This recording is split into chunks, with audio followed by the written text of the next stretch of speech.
Hello, my friends, saints and ain'ts, family. How are you this evening? I'm so excited to be here. It's March. We made it to another month. Oh, my goodness gracious. And today is going great so far. I actually had a couple of appointments today. I did my annual, so check, got those done. I did my, went to see my OBGYN, so I had that appointment. I didn't realize we don't do pap smears every year anymore. That's new. Growing, all my adult years, you did them every year, but we're not doing those every year anymore. Great. I'm not complaining about that. And then I had my breast exam done too. And they have this campaign going on for women that are my age or in that menopausal period. Feel it, feel it on the first. Feel it on the first. So feel it on the first is to help women to remember to do their breast exams on the first of the month, because you're always taught to do them when you have your cycle, right? So you need a system to remember to do them. And why is all this important? For cancer prevention, my friends, or for early detection as well. So those things are important, and glad to get those done. Unfortunately, we're going to have to pivot because my girl Liza is not feeling well. She was so excited to be here, but she is under the weather, and it kind of came on suddenly. So she's not feeling well, and we just wish Liza well, and we will get her on. I can't wait until you meet her and just learn from her. She's been such a inspiration for me. She has a really bright light and a lot of energy, and loves supporting women. So can't wait to have her on. We'll look forward to that in the future. So I prayed about, okay, what am I going to talk about? And there's always things that we can share and rap about on Radiant Rap, because these are the things within movement, meals, and mindset that we need to do to be healthy and whole. And in those are the radiant ingredients, components of rest, activity awareness, diet, introspection, agua, note taking, and training, actual training. So I thought today, since we needed to pivot and just send all our love and hoping Liza feels better, sending all of that energy out. She's actually in Las Vegas, so sending it way out there, Liza, for her to feel better. I thought we would talk about how long does it actually take to form a new habit? Because a lot of my clients, students, even myself sometimes, over the years, we want things to happen. We want to see that change, and we get frustrated. So can you put in the chat, whether you're watching live or you're watching it later on, put in the chat, how long do you believe it takes to form a new habit? How long? Days, weeks, what? How long? I'll tell you, I'm going to tell you in a minute what I was taught, or what I thought, or what I learned it took. But I want to know what you have to say. Okay, this is what I learned. I always heard that it took, Tracy, that's what I heard too, 21 days for a new habit. 21 days for a new habit. You do it consistently for 21 days, and that would, presto, you would have a new habit. Now, I always thought, okay, in theory, because there's plenty of things that I tried, and maybe some of them I was successful in 21 days, but other things I have had to do over and over and over and over, and I'm still maybe developing in areas of habits, right? So, listen, check it out. Let me tell you where this came from. In doing some research, I learned that a gentleman, a plastic surgeon, actually, um, by the name of Maxwell Maltz, Maltz, plastic surgeon in 1950, started to notice a pattern with some of his patients. What he noticed was that if he did a surgery like a nose job or something, it would take 21 days before that patient started to feel better. Or if he amputated a limb, a leg, or an arm, and they had that phenomenon where they would still feel the limb, that sensation and that new norm would start to go away, that phantom limb, after 21 days. And he started to look at his own adjustments and his own patterns and behaviors in life, and felt like about 21 days it would take him to adjust or change in some behavior. So he wrote about, Dr. Malt wrote about these experiences, and this is the quote that he said: "These and many other commonly observed phenomena tend to show that it requires a minimum of about 21 days for an old habit or an old mental image to dissolve and a new one to gel." Okay. And he put this quote together. In 1960, he published that along with other behavioral change thoughts that he had in this book called Psycho-Cybernetics. Psycho-Cybernetics. This book was a blockbuster. It sold over 30 million copies. And this is where a lot of the people that we really admire, like Zig Ziglar and, who's amazing, Brian Tracy, my boy, Tony Robbins, who I did a training with recently, amazing. Well, people like them were using this, and it started to spread around. And that's how people like Tracy and I, Tracy is a instructor and trainer as well, and a colleague of mine, actually. So good to see you. And I think this is where we heard it. But you know what? It's a myth. It's like, the telephone line, or when we have done the experiment and one person says something and then you tell the next, and then they tell the next and the next. And then by the end, it may not have anything to do with how it started. Well, I don't think this is the case. It's not like that, because it's still in the ballpark. But what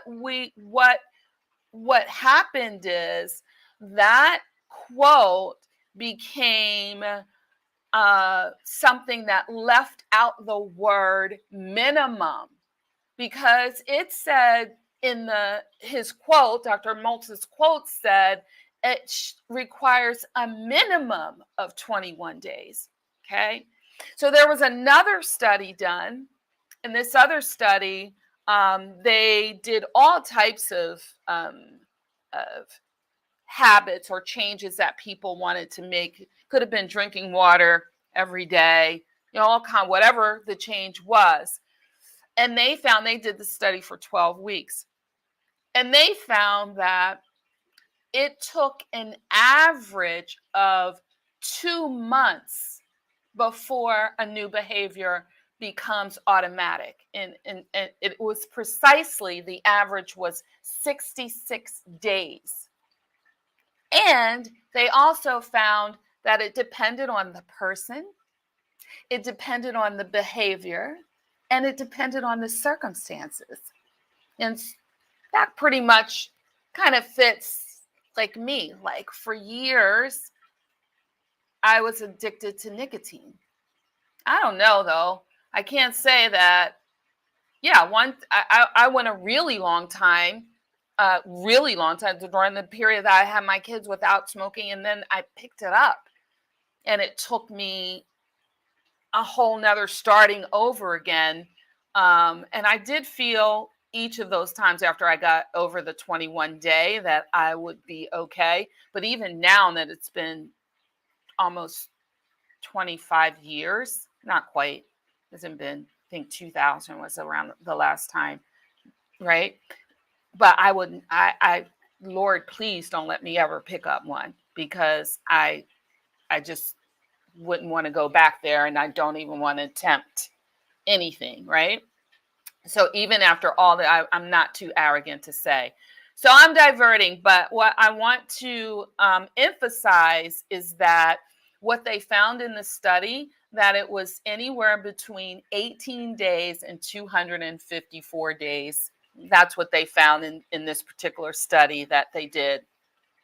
So what I want to say to sum up all of that, also, is that they found that if you messed up here or there, it didn't change the overall change of the performance, that you could still change your new habit in this time period, right? The process, it didn't mess up the whole process if you fell off. Okay. So this is what I want to say about the whole thing. Let's be encouraged by this information, not discouraged. I know we live in this presto society. I know we want things like to happen presto right away. We're in this microwave age, but let's be encouraged. Thanks, Tracy. She said it's a great topic because many people are thinking they're failing. Exactly. Because they aren't creating this new habit in 21 days. Exactly. But the information we heard wasn't correct. Exactly. So let's be encouraged to know that it's supposed to take longer. It's supposed to take longer.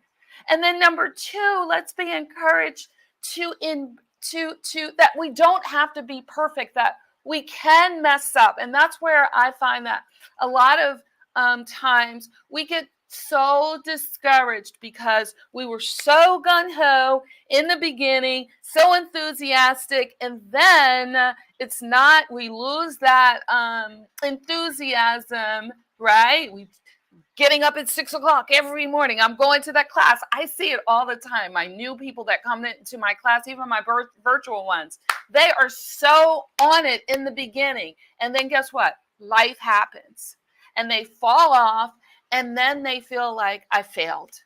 And they play all of that, information that they've always played. I'm not good at this. This just isn't me. I can't do it. That's for them.